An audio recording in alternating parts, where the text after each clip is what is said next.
Welcome to the Airbnb Roadmap, the podcast designed to navigate you through the entire journey of short-term rental success. Whether you're just starting out or ready to take your hosting game to the next level. My husband and I became super hosts within just months of launching our first Airbnb and have proudly kept that title ever since. With over 350 reviews and an overall 4.95 star ratings, we picked up a hack or two I'm excited to share with you. In each episode, I break down the strategies, insights, and industry secrets that set profitable short-term rentals apart. From choosing the right property, understanding local regulations, and obtaining your listing to go beyond just the basics. I'm here to share everything you need to succeed. So if you're ready to map out your path to Airbnb success and unlock the full potential of short-term rentals, join me on the Airbnb Roadmap. Your journey starts here. Hey, I'm Brittany Wenninger with Porch Realty, powered by Real Broker LLC. And welcome back to another episode of the Airbnb Roadmap. Today, I'm taking you on a little detour from short-term rentals to cover something that's absolutely essential: how to write an offer to purchase in the state of Wisconsin. Whether you're a buyer or a seasoned investor or even a real estate agent looking to brush up on their process, this episode will talk you through everything you need to know about crafting a solid and competitive offer, especially if the house is going to be purchased as a short-term rental. But before we get into all of this, I will say that if you are a buyer, don't worry, buyer agent will definitely be writing this offer to purchase for you. But if they don't specialize in short-term rentals, they might not know some tips and tricks that I'm about to share with you. And you can say, hey, what about this idea about including this into the offer to purchase? So this does not just help you, but it will also help your real estate agent, especially if you really want that house. Let's just dive right into it. What is an offer to purchase? Yes, I know that this seemed a little silly of a question, but hey, before I got into real estate, I will admit, I kept on saying offer of purchase instead of offer to purchase, and my mentor was like, you need to get this correct. It's offer to purchase. No question is a dumb question. So again, what is a offer to purchase? In the state of Wisconsin, the WB-11 residential offer to purchase is a standard legal document used to submit as an official offer on a home. Think of it as a contract that outlines the terms of the purchase, such as the price, contingencies, closing dates, and everything in between. This document is crucial because once both the buyer and seller sign it, it does become a legally binding agreement. That's why it's so important to actually fill this out carefully and correctly. Now, you can amend the offer to purchase later on in the deal, but that also involves both the buyer and seller to sign off on this. So getting this correct the first time is very, very crucial. That's why vetting your buyer agent, your listing agent is very important, because this is a huge deal and you want to make sure that they are actually doing it correct. Again, I specialize in short-term rentals, so a lot of my tips and tricks will actually go toward that. If you are trying to find a buyer agent, let me know. I have contacts all around the US. So just shoot me a message on Instagram or an email asking, hey Britt, I'm just in need of a buyer agent or a listing agent. And don't worry, I gotcha. In this episode, I'm just going to break down the big components of the offer to purchase. I know that you don't see the contract in front of you. Again, if you want a copy of the WB-11, let me know and I can send you a sample copy. But for now, you're just going to have to listen and make sure to take some notes, because this might get a little complex. The very first part of the offer to purchase is very simple. We have the date. We have the address. Hopefully your buyer agent can fill that part out. Now, the next part is the included and excluded section of the offer to purchase. This part might seem pretty straightforward, right? What's included in the purchase? What's excluded? Well, some tips and tricks for this. If there's a additional parcel for the property that you would like to purchase, make sure to put the additional parcel in the included area. Some people put it in the included area.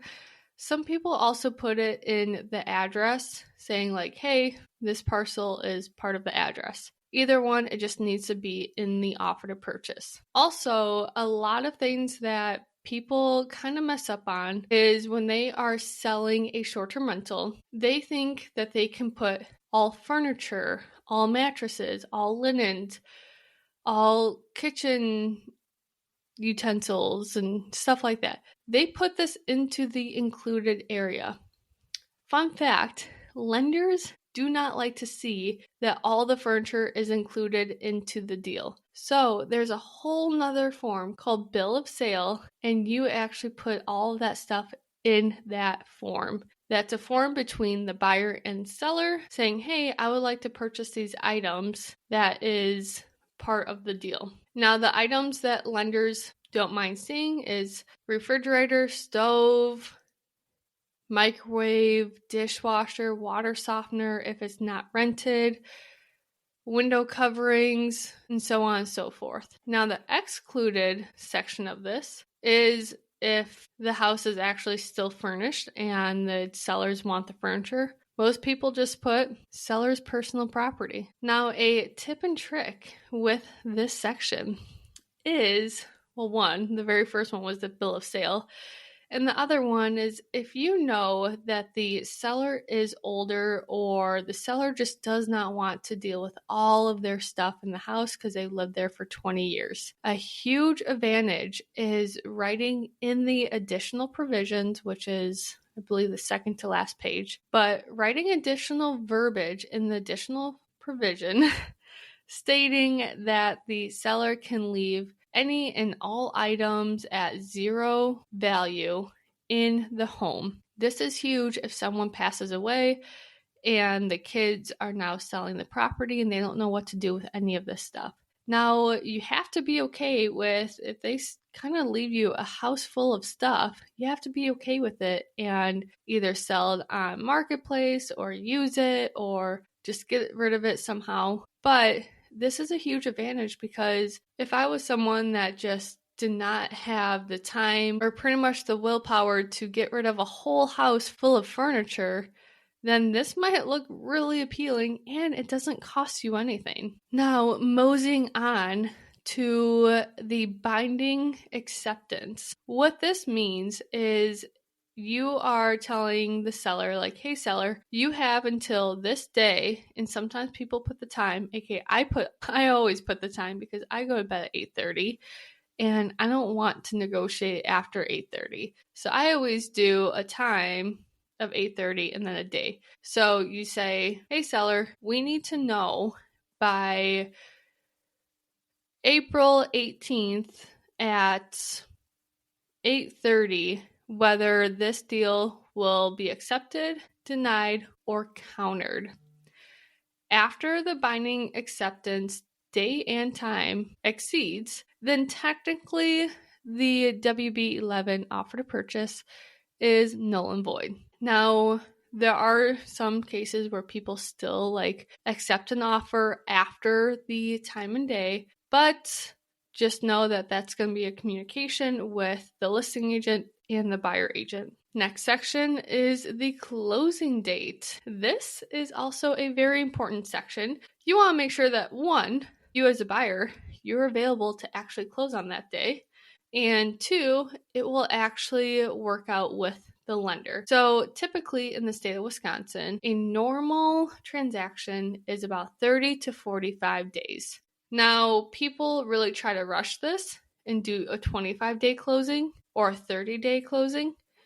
And as a listing agent, I always call the lender and say, hey, could you actually make this happen in that time frame? And they'll say yes or no. Now, if you are purchasing it as a short-term rental, you might want a 60-day close so then you can prep the design process, get all the furniture and all that shebang. But ultimately, see what the seller wants. Because if you are competing You always want to make sure to please the seller. So if they want a 30-day close, try to make that happen. If they want a 45-day close, but then they also want to stay in the property for a week, just like move out, that's called a rent back. You can either charge them rent for that week, or you can give them free rent back. And that's a whole different form. But if you are trying to be competitive and really please the sellers, they might want to see that rent back. At that time, you just ask the buyer agent, hey, please explain this form a little bit more, and they will definitely do so. I won't cover it in this podcast because that's a lot. There's a lot that goes into that. But just so you know, that is an option, especially if you're competing and you know that the seller is taking all their furniture and they have kids and pets and all the shebang. All right, we have next the earnest money. Earnest money is typically 1% of the purchase price. You can definitely go under the 1% or you can go over the 1%. It's pretty much a security deposit on the housing. Hey seller, I'm very serious about this transaction, about this purchase. Here's some money up front that will go toward my down payment, but I just want to give you some money up front just to know that we're not going to just walk away. And if we decide to just walk away because we just don't like the property anymore, then you'll keep the earnest money. Now, every situation is going to be different. Sometimes, if you just decide to walk away and the sellers are super nice, they might give you the earnest money back. Probably not, but you never know. And then there's also situations of if, let's say, the inspection went really poorly and the sellers don't want to negotiate, then you can get your earnest money back. Again, everything's very situational. So don't say that like, oh, Brittany from the Airbnb roadmap said that I can get my earnest money back. It all depends on the situation. And talk to your real estate agent as well. But again, it shows the sellers, hey, I'm serious about this property. Here's some money. This money actually does go into a fund held by the title company or sometimes a brokerage, but it's not actually held by the seller, so they can't spend that money. It's just in another account held by the brokerage or the title company, and then it will go toward your down payment. The more money you put down as the earnest money, the more it tells the seller how serious you are about the property. So if you don't put any money down, then there's no skin in the game. And if you put a lot of money down, then the sellers know that like, hey, these people are not going to back out. All right, so all of that was kind of like the easy, small stuff. Now we're going to get into the contingencies. So there's 3 contingencies in the state of Wisconsin. We have the inspection contingency, finance, and appraisal. We will first start with the inspection contingency. So the inspection contingency pretty much just says that, hey, a third-party person can go into the property and inspect the whole house. He goes on the roof. He goes in the attic. He will go into the basement and analyze the foundation. He will pretty much give you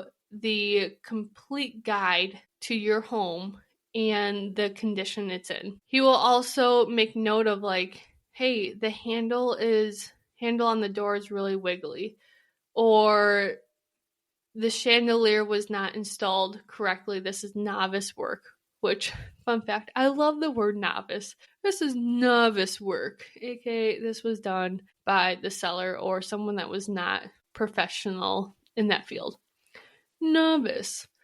Anyways, so the inspector will come into the house, do his thing. This is an out-of-pocket expense. In the state of Wisconsin, they are usually around $500 to $550. So just kind of be aware of that. You do have to pay the inspector out of pocket. Once he gives you this report is usually around like 60 to 75 pages long. Trust me, there's big photos, so it doesn't feel like actually like 75 pages, but this is a massive report. Once you review it, you can negotiate on all of the defects in the house. A defect is the safety, the integrity, and the structure of the home. Now, let's say there's a huge crack in the foundation. That's a defect. Let's say the windows are very bad, they're very old, they don't even open. That's the integrity of the house. And also safety. Another one could be the roof is completely shot, needs a new roof like right now. Again, that's the integrity of the home. Now let's say that the handle on the door is very wiggly, very loose. That's not a defect, that's a cosmetic thing. Or let's say there's a tear in the carpet. Again, that's cosmetic. So you can only negotiate on the defects of the home. One defect that always pops up is a GFCI outlet.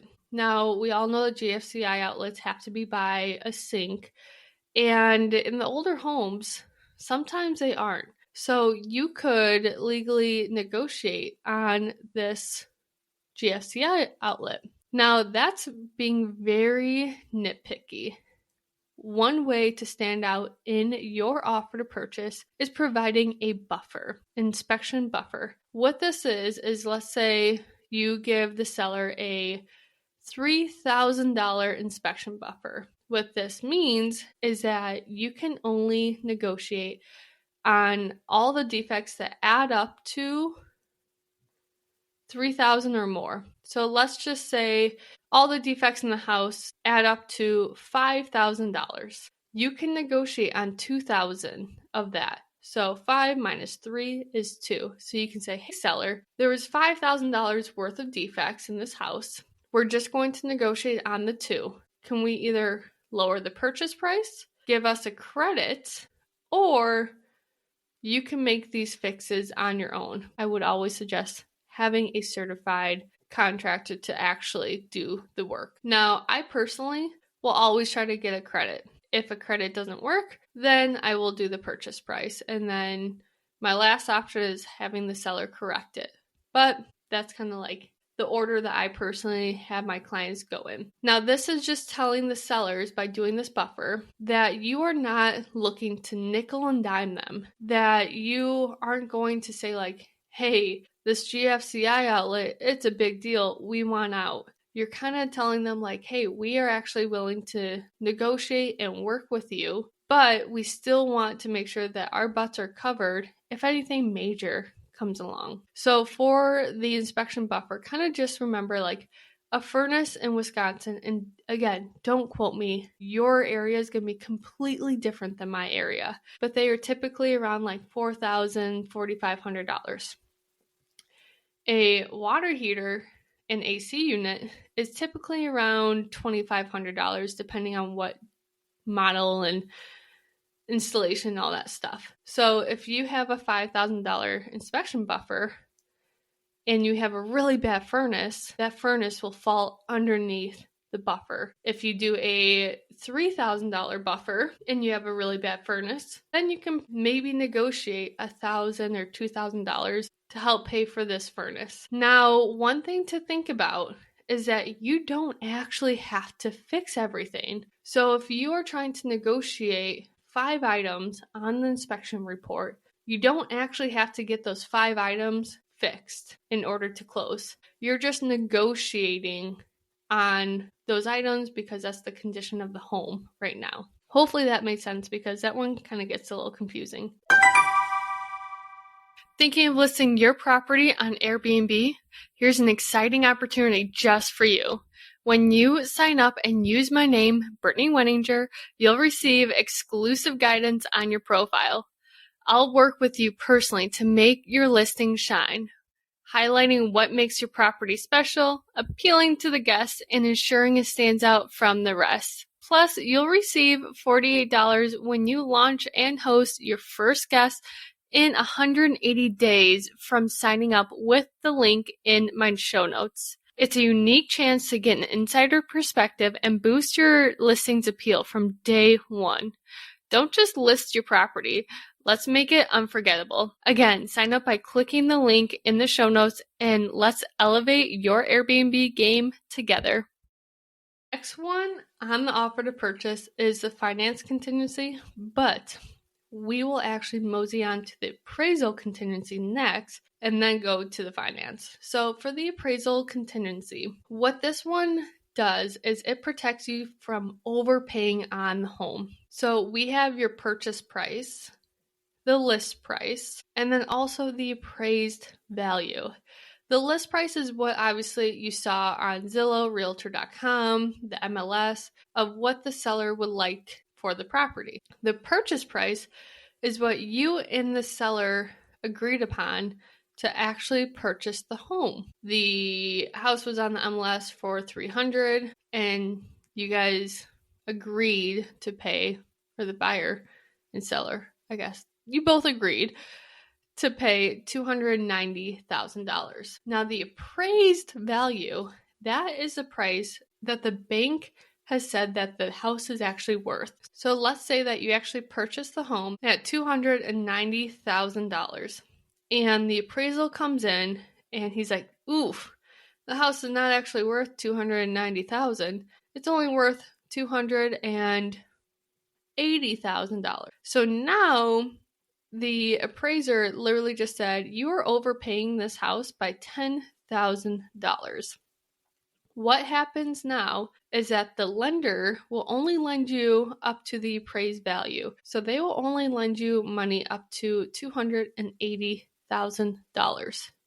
So you go to the seller and say, hey, seller, let's lower the purchase price to $280,000 because that's what the appraised value was. And we move forward. They can say yes or no. If they say, nope, we're not doing that, then again, situational, but your earnest money could be released back to you. Now, if they say, yep, sure, that sounds fair, then you write an amendment to the offer to purchase, amending the contract, and everyone moves forward and everyone's happy. Now, they could say, you know what, like, I don't want to lower the purchase price by $10,000. Like, I don't want to give $10,000 of my own money up just to make this deal happen. And you as a buyer still really want the house. So they can say, hey, let's actually just meet in the middle, meaning that they will lower the purchase price by $5,000, but you have to bring $5,000 additional funds to the closing table to make the deal happen, because the lender will only lend you up to $280,000.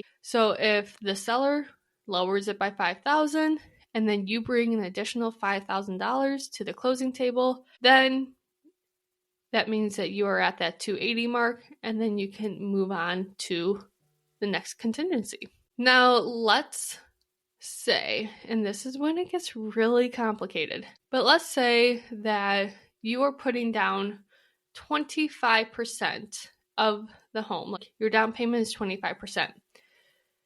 The lender is only asking for 20%.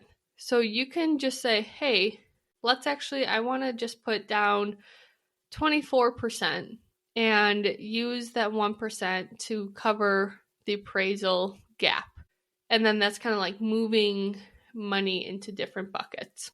So that's one way to do it. Now, if you are putting 20% down and the lender requires 20% down, then unfortunately you do have to bring the additional funds to cover that gap that the appraisal came in as. Now, there's a buffer for this, of course, just like the inspection buffer, there's an appraisal buffer. And when you write the offer, and again, you have to make sure that you actually have the funds to like do this, because some people don't and they still do it, but they're feeling a little risque. Anyways, is having a appraisal buffer of, let's say, $6,000. Sure, I just kind of made that up. $6,000 appraisal buffer. So what that means is you're saying, hey, seller, I am willing to pay $6,000 more than the appraised value. aka if it comes under by $10,000, so it came at $280,000, I am willing to put up to $6,000 additional to the closing table to help bridge this gap. But since it did come $10,000 short, I need you to cover, the $4,000. But being upfront and pretty much telling the seller like, hey, like if this does come under, we are willing to put up to $6,000 toward covering this appraisal gap. Now the appraisal could come under by like $2,000. So $288K and you purchase it at $290, then you just have to bring that $2,000 additional to the closing table to help that out. I know that was a little confusing, so I hope that you kind of followed me with that one.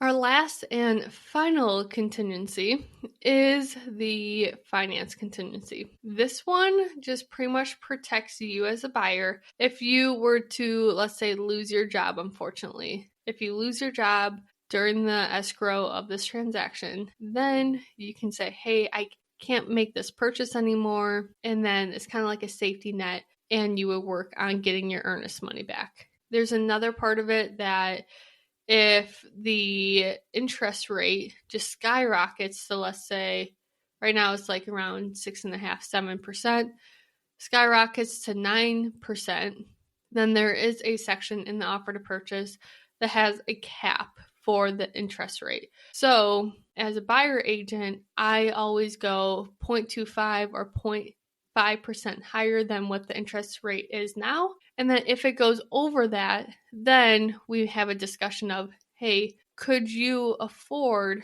to purchase this property still or not? And then go from there. Now, there's a lot more that goes into the finance contingency. We won't get into all of that, but just kind of FYI, like that's pretty much what the finance contingency is.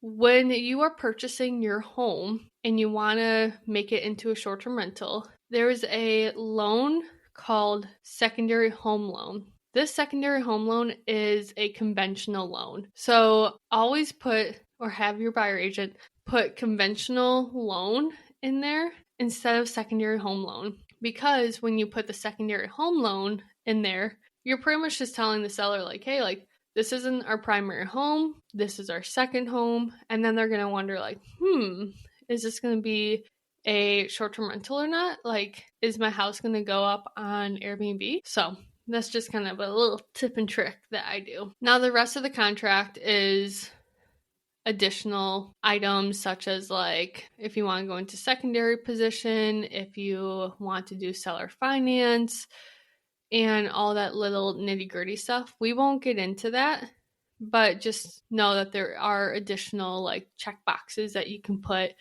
that we'll kind of talk about. You know, if you want to do creative financing / seller financing, like click here, and so on and so forth. But the next section that we will actually discuss is the additional provisions. So the additional provisions is literally just like an area that you write whatever you want, honestly.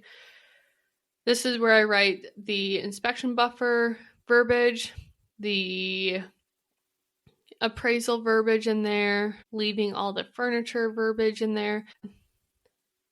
This is where you pretty much say like all the abnormal verbiages that aren't actually like in the offer to purchase. Now in this area though, if you are purchasing a short-term rental and you are not competing, try your best to get a seller credit. The verbiage is pretty much seller shall credit buyer 3% of the purchase price to go toward closing costs, prepaids, or any funds that the lender approves of. Now, what this is, and this will get confusing, so bear with me, is the seller will give you a credit instead of increasing the purchase price. So let's say the purchase price, not the MLS price, but the purchase price was $300,000, just to make it easy.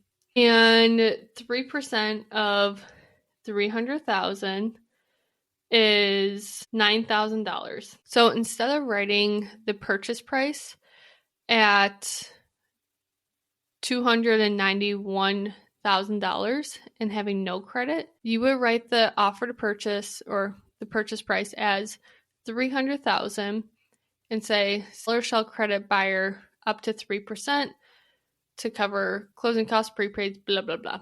And this will actually save you money out of pocket at the closing table. So let's say you owe $20,000 for your closing costs, prepays, and all that good jazz. Well, with this credit, instead of owing $20,000, you actually would be bringing $11,000 to the closing table because the seller is crediting you that $9,000. So that means that you now just saved $9,000 that you can put toward furniture, renovations, like anything that you want. If you don't go this route, then yes, your mortgage payment will be a little bit cheaper, probably by like $50 a month cheaper. But by actually getting the credit, you're saving a lot of money out of pocket. This is a great tactic if you are not competing. Now, if you are competing, then make sure that your buyer agent is talking to the listing agent and say, hey, we will actually go $9,000 more on the purchase price and then ask for that credit back. So let's say the MLS price is $300,000. That's what the seller wants. You offer $309,000 and then ask for that $9,000 back as a credit. And then that way it kind of shows that you're still offering what the seller wants, which is $300,000, and that's what the listing price was. I hope that made sense because that part gets a little confusing. Also, another great idea for if you're, purchasing the home as a short-term rental is if you are using a designer. A lot of professional designers like Matterport. Matterport is a 3D version of the home.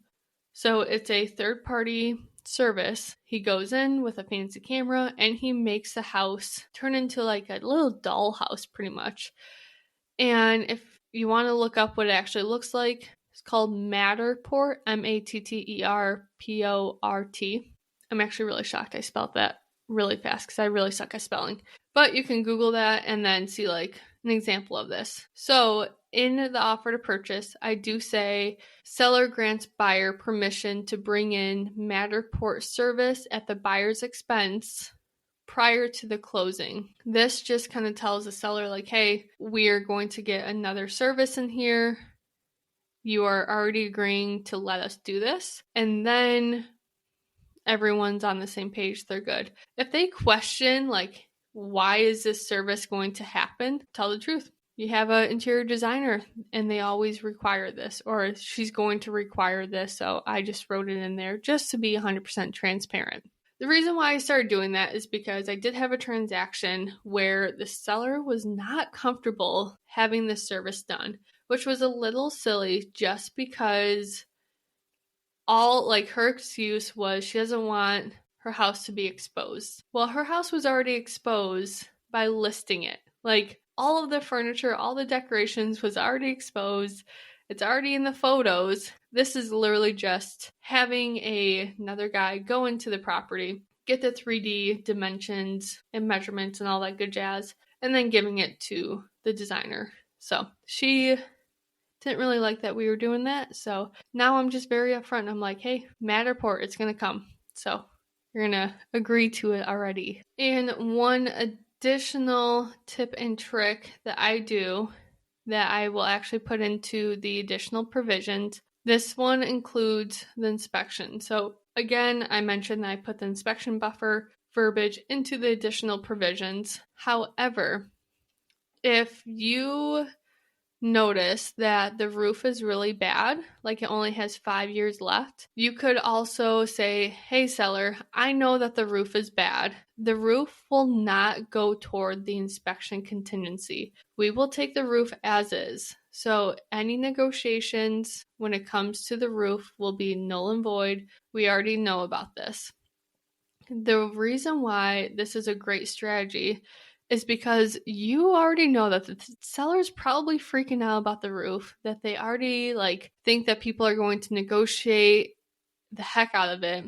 And you're already telling them hey, we're not going to negotiate. We already know that has 5 years left. We're good with that. But everything else is underneath the contingency. Now you can put a inspection buffer on top of the roof stuff, or you can just leave no inspection buffer, add the roof. So you have some options there. And actually, shout out to my husband. He's the one who thought about this when I wasn't even a real estate agent at the time. And we were trying to get our primary house. Well, we were competing with 9 other offers. And this was, I think we purchased our home in 2021, I believe. And I just laugh because we put in, I think, 6 offers on other homes. And I can't even imagine living at those homes now. Like, this home is our home. And I remember being at a bar with other friends, and we were just like, Clay and I were just pacing back and forth. We were super nervous. Like, we really wanted this one. And Clay had the great idea he's like, hey, like, we know that the roof is bad. I'm like, yes, the roof is bad. He's like, why don't we just like disclose that we know that the roof is bad and we won't actually put it toward the inspection contingency? And I was like, can we do that? Like, that's wild. And he's like, let's give it a try. So he called our realtor at the time, and the realtor was like, oh, that's pretty creative. Let's do that.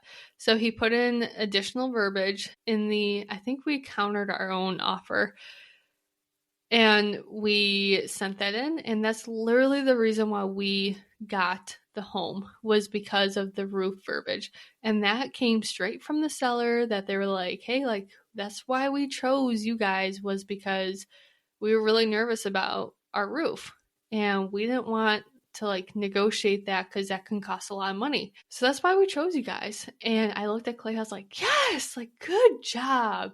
I don't know if like he thought about that because he was drinking, or if that was just like, he just thought about that. But either way, he single-handedly got us our house, and I can't be more proud of that. And now I use it with all of my clients, that like, if they really want the house, and we know that something major is kind of like wrong with it, but they accept the house as is, then I'm like, hey, let's just say like, we know that the windows are all shot.